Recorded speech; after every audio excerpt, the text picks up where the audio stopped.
Hey guys, what's up and welcome back to another episode of Keigo Moriyama Photography. And today we are going to talk about this.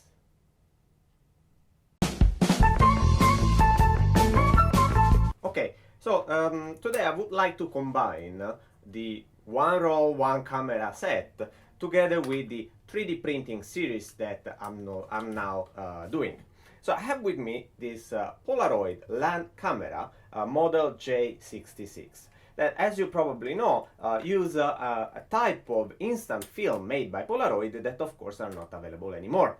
So this camera was in my house and I always thought about, I should try to think about some kind of modification that I could do in order to keep using it.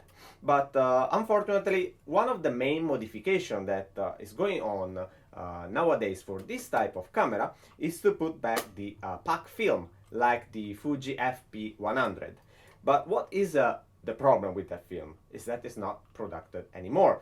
Even if we know that soon there will be a Kickstarter campaign to try to bring it back, but again, it was not the best solution ever. So I decided to think about what kind of film we have now available, the 135 and 120.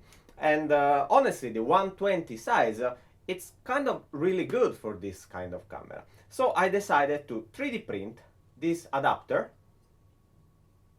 that I have here, and I will link in the comments below, in the description below, the link to take this one on Thingiverse from a really great guy that did the same for other land camera like this one. And then, as you can see,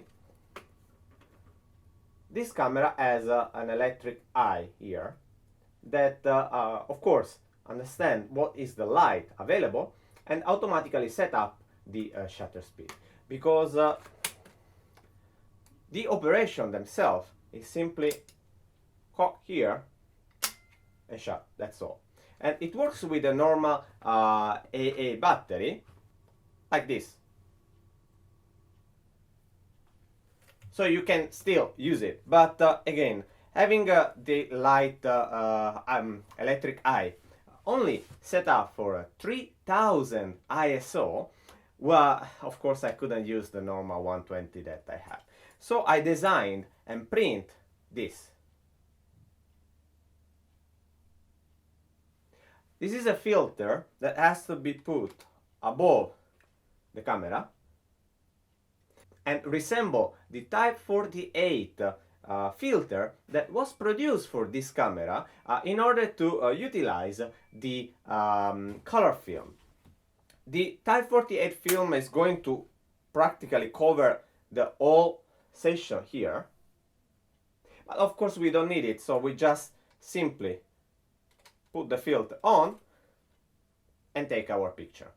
So what's the big problem now is how to advance the 120 film, and I will show you the results that I have with my first roll with an Acros 100 that I shoot with the camera.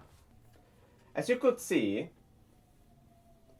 there is lots of overlapping as well as lots of blank, and I feel like there is also some kind of light leak, probably. Yeah. So the big issue is that not having any advanced lever here, we have in a certain way tried to pull out the film using the paper, the back paper that is covering the film itself. And honestly, checking now the film,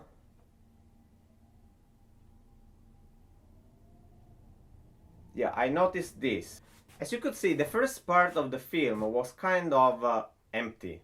That means or the camera didn't work properly or the filter was not good enough.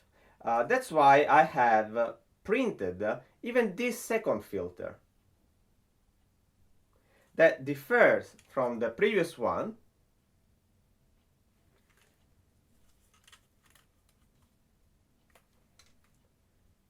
Just because it will have two lines that allow the light to come in.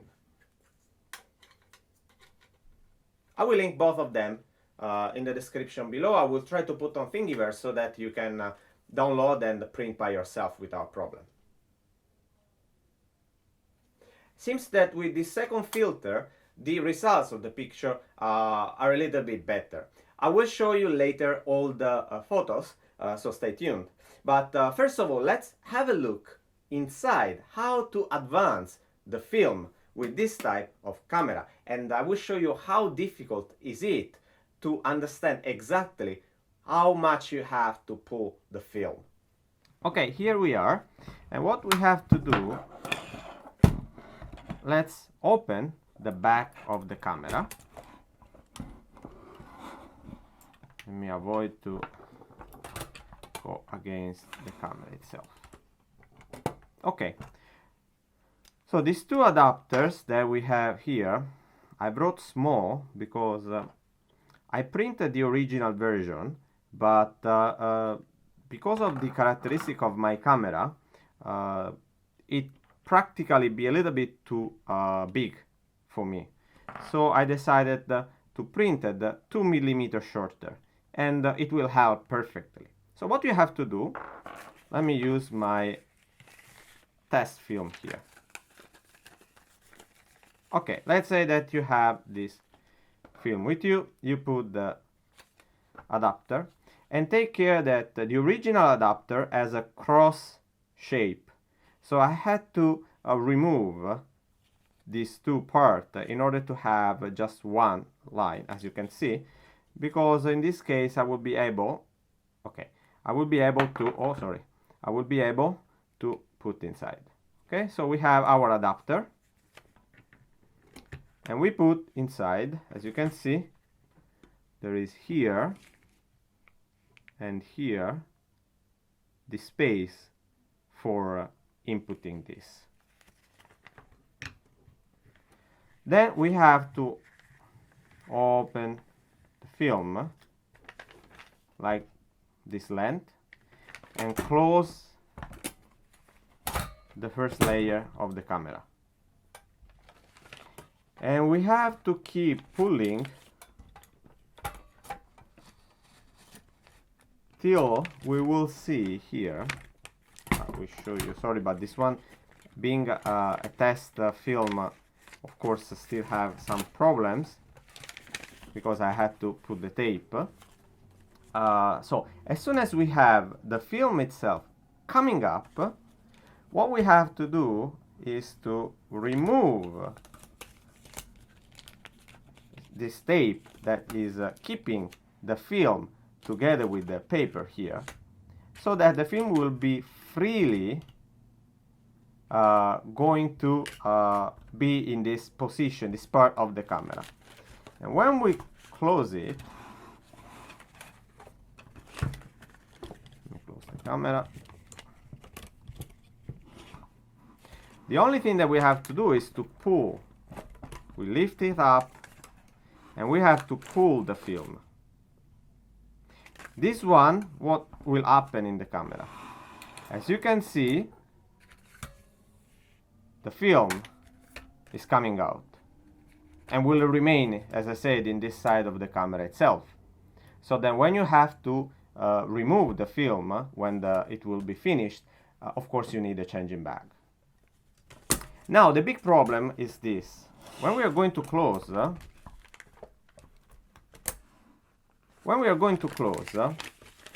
we have to understand exactly what is the right position and how much is the amount of film that we have to pull in order to get the right amount of film exposed. So far, as I say, that was my first film that I tried here, so I still have to completely understand how it works. But considering that the dimension that we can expose here, it's about 10 centimeters, while the dimension for one frame on the 120 is about 9 centimeters. Let's say that we can consider one frame and a little. That will help us to take the best from each roll of film. And again, this is all for me for now. As I said, I will put all the links in the description below so that you can print your filter. I recommend you to try both and try which one in your situation works better. I will link the original Thingiverse film. I will link the original Thingiverse adapter. And again, when you are going to print it, try the original one as well as reduce a little bit the height of this adapter itself. And that's all for me. I will leave you with the pictures that I took. I hope you will like them. And as usual, till next time, stay click. Bye.